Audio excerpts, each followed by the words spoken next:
سلام دوستان، امیدوارم در هر جای دنیا که هستید سالم و تندرست باشید. من امروز در شهر زیبای ارزروم، یکی از شهرهای مهم در شرق کشور ترکیه هستم و قرار از مسجد روبرو که به اولو جامی یا همان مسجد جامع معروف است دیدن کنم. در زبان ترکیه استانبولی به مسجد جامع اولو جامی گفته میشه. اولو جامی یا مسجد جامع شهر ارزروم در دوره سلجوقیان ساخته شده. ارسلان سلجوقی وقتی سرزمین آناتولی رو فتح میکنه، بسیاری از امرا و بیگ‌های سلجوقی میان و نواحی مختلفی از شهر ارزروم رو به تصرف در می آورن. یکی از این امرا هم شخصی بوده به نام امیر سلجوق. این مسجد در زمان امیر سلجوق ساخته شده تا نمادی از اسلام در شهر ارزروم باشه. حالا با هم بریم توش ببینیم چه خبره.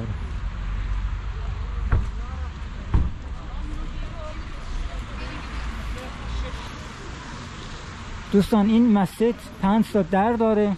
یک درش اینجاست که در اصلیشه. درهای بعدی هم تو گوشه کنارا هستن. حالا ما از در اصلی وارد میشیم ببینیم چطوریه. حالا باید کفشامون رو در بیاریم. اینجا نوشته لطفاً bu bölüme و içeriye ayakkabılarla girmeyin. اینجا تو این قسمت با کفش وارد نشوید.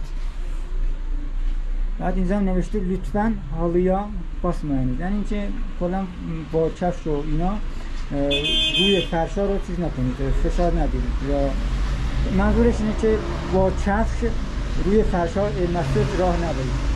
اینجا نوشته لطفاً کافی kapatınız. لطفاً در رو ببندید.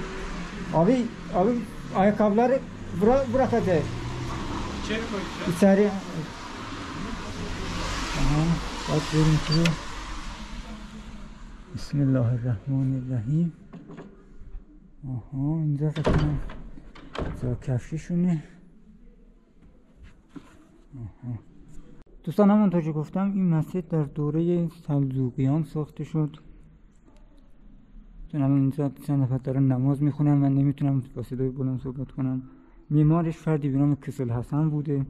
ابعاد مسجد 54 در 51 متر هست. ظرفیت 6000 نفر رو داره.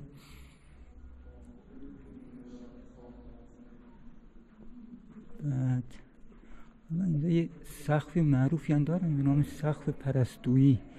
حالا ببینیم کجاست. اینجا متاسفانه تاریک است، دیده نمیشه کلا.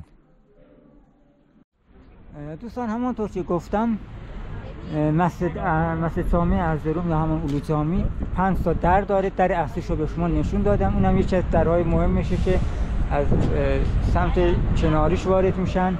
اینم یه در دیگه ای هست.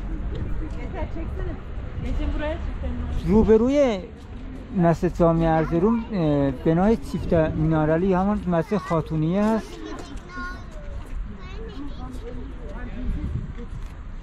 این روبروش هم ارج ارزروم هست، همون قلعه ارزروم مال دوره بیزانس هست. توسط یکی از تئودیوس فکر کنم از فرماندهای بیزانس ساخته شده. اگه وقت کردم حتما براتون فیلم میگیرم. متاسفانه مسجد جامع ارزروم رفتم داخلش خیلی تاریک بود، وقت نماز نبود. من الان فرصت ندارم، باید وقت نماز میرفتم چراغا رو روشن میکردن. متاسفانه نمیتونستم خوب فیلم بگیرم، دوربین کوپرم خوب فیلم نمیگیره. حالا هر چی بود دیگه نشون دادم دیگه. Adın nedir? Yusuf abi. Yusuf, kaç yaşındasın? Ben mi? 14'üme geçtim abi. 14'desin. Senin ismin ne? Kaç yaşındasın? 3'üme Kaçıncı sınıftasın? 8'e geçtim. Sen kaçıncı sınıftasın? 9'a geçtim.